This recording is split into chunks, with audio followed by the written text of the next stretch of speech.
Okey geng, nak pacak macam tadi, nak belajar buat pellet macam ni, jom Along ajar. Okey geng, so inilah dia bahan-bahan yang Along nak ajarkan hari ni untuk membuat pellet pandan durian peram by Chef Umpan. So barang-barang yang korang perlu ada adalah kelapa parut. Kelapa parut ni Along parut setengah biji, tapi kita akan pakai separuh daripada setengah biji. Bersamaan dengan satu biji itu 1/4 biji. Kemudian korang perlukan santan, apa-apa brand tak kisah, santan ori ke santan kotak, apa-apa brand tak kisah. Lepas tu air kosong 250 ml. Kemudian esen, Along akan pakai dua jenis, esen pisang dan juga esen nenas. Okey, ini barang special yang korang kena ada adalah durian Musang King. Ini produk Chef Umpan, dah lama, cuma kita tak boleh war-warkan terlalu besar sebab dia limited selalu. Ini adalah flavor durian Musang King. Siapa yang dah pernah pakai, diorang memang tahu dan selalunya dah ada familiar, orang kata apa, regular dia dah sendiri. Memang barang ni padu bau dia. Korang boleh cuba dapatkan di online dan juga di kedai pancing berhampiran lah ada. Barang ni memang padu. Next, kalau ada dua jenis pandan by Chef Umpan, ada minyak pandan dan juga pandan tuah. So beza dia, yang ini bau dia lembut-lembut sikit, bau dia manis-manis lembut, yang ni bau dia tajam. Kedua-dua sos dan minyak ni Along telah gabungkan bersama dengan vitamin-vitamin ikan yang untuk buka selera ikan nak makan. So untuk hari ni Along akan setting bersama dengan pandan tuah. Untuk main pellet Along pakai tajam sikit lah pandan tuah. So bersama dengan pellet, ini hari ini Along menggunakan pellet 920, pellet 920 1 kilo. So ini saja barang-barang yang korang perlukan. Apa lagi tunggu, jom kita bancuh. Okey geng, so cara-cara nak buat, pertama sekali korang kena masukkan pellet ke dalam bekas. Sama ada bekas korang nak bancuh, besen ataupun baldi ataupun tong korang nak terus simpan umpan pun boleh. So Along tunjuk, Along letak dalam bowl. 1 kilo pellet 920. Hari ni Along ajar menggunakan pellet 920. Korang boleh dapatkanlah pelbagai jenis pellet, cuma hari ni Along ajar setting menggunakan pellet 920. Okey, next adalah santan 200 ml. So, kotak kecil ni je. Korang masukkan santan sebanyak 1 kotak, ataupun sukatan dia 200 ml. Okey, next, ini adalah air tadi yang kita dah blend bersama dengan kelapa parut. Kita blend dulu bagi dia jadi cair macam gini. Kita blend dulu sebanyak 250 cecair tadi, air bersama dengan kelapa parut suku biji. So ini dia, kita masukkan. Nampak? Okey, seterusnya korang kena gaul. Gaul bagi rata dulu pellet ni.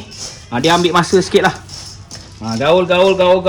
Anggaran dia selalu kebiasaannya gaul macam gini, lebih kurang korang biarkan dia 5 minit sekejap. Lepas korang gaul macam gini, biar dia serap, biar dia rata, biarkan dia, rehatkan dia kejap 5 minit.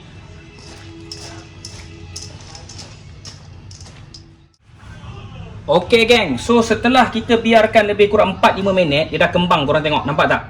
Nampak tak berbeza, dia dah kembang. Pellet ni dah makin kembang, dah makin cantik. So seterusnya, kat sini seterusnya apa korang nak kena buat? Korang masukkan esen. Esen. So sekarang Along masukkan esen nenas. Esen nenas ni Along masukkan dalam 3 tutup saja. 1 2 3. Okey. Next, Along masukkan esen pisang. Esen pisang ni pun Along masukkan lebih kurang dalam 3 tutup sahaja. Setting ni kalau korang nak kuat sikit bau dia, korang boleh bubur lebih. Kalau Along tak nak terlampau kuat, sebab kadang-kadang kita nak kejar saiz. Kalau saiz ni dia tak nak terlampau tajam sangat. Kalau terlampau tajam kadang-kadang kecil-kecil yang syik. So dalam 3 tutup saja. 3 tutup saja. Okey. Next, dah sampai korang dah masuk esen. Next, korang masukkan, ini dia, flavor durian Musang King, Chef Umpan punya produk. So Along akan masukkan, untuk durian Along akan masukkan 2 tutup. 2 tutup. Korang boleh dapatkan ni dekat kedai online ataupun kedai-kedai pancing yang berhampiran tapi stok memang limited dalam bagi tu. Kalau korang nak kuat sikit, okey lah, Along bancuk 2,5 tutup lah. 2,5 tutup. Okey, cantik 2,5 sebab bau dia memang padu geng memang tajam, ini pati. Next, Along masukkan pandan tuah. Pandan tuah Chef Umpan. Ini dia pandan tuah. Kita masukkan lebih kurang dalam, untuk 1 kilo pellet ni Along masukkan lebih kurang dalam 4 atau 5 tutup. Mula dengan 4 tutup dulu. Kalau rasa kurang, korang boleh tambah sikit nanti. 2 3. Sebab pandan tuah ni dia pekat pandan tuah dengan strawberry jebat memang kuat. Dia memang pekat dan juga kuat bau dia. Okey. Gaul. Apa tunggu lagi, gaul. Macam korang buat cokolok, buat kek. Nampak? Gaul bagi rata geng. Korang gaul sebati bagi rata. Bau dia geng. Rasa lapar pula tiba-tiba. Gaul sehingga rata dan korang restkan dia sekejap. Lepas tu lagi 5 minit. Seandainya kalau waktu korang gaul tapi bau dia tidak cukup menepati kriteria yang korang nak, korang boleh tambah sikit-sikit. Jangan terlampau banyak, tambah sikit saja. Sikit-sikit korang nampak tak? Dah mula sebati ni kan. Gaul sampai sebati, lepas tu korang restkan dia lagi 5 minit. Okey geng. So setelah 5 minit dibiarkan, dia dah kembang dan dah sebati elok. Korang boleh nampak So kalau macam gini dah boleh korang dah boleh start peram. Korang simpan di dalam bekas kedap udara ataupun dalam plastik, korang packing dia. Dan juga korang dah boleh peram lebih kurang 2-3 hari ke atas. Seminggu pun tak ada masalah, 2 minggu pun tak ada masalah. Bau dia lagi masam lah kalau lagi lama. Cuma macam kalau nak pakai tak nak lama sangat, 3-4 hari dah cukup dah. Dan ini dah dia pelet peram pandan durian by Chef Umpan. So korang boleh kopi, korang boleh tiru, korang boleh gunakan di kolam-kolam pancing yang berhampiran dengan korang ataupun kolam yang korang nak pergi. Semoga korang bergasak dan bermanfaat geng.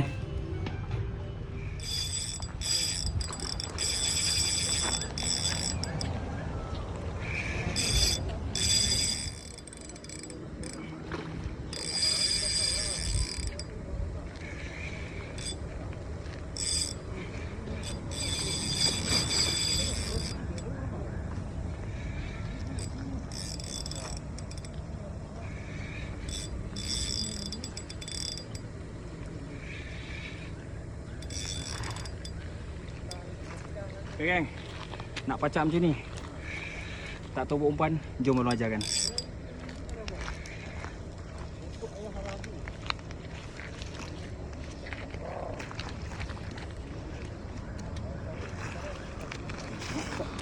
Besar. Buat pergi bang.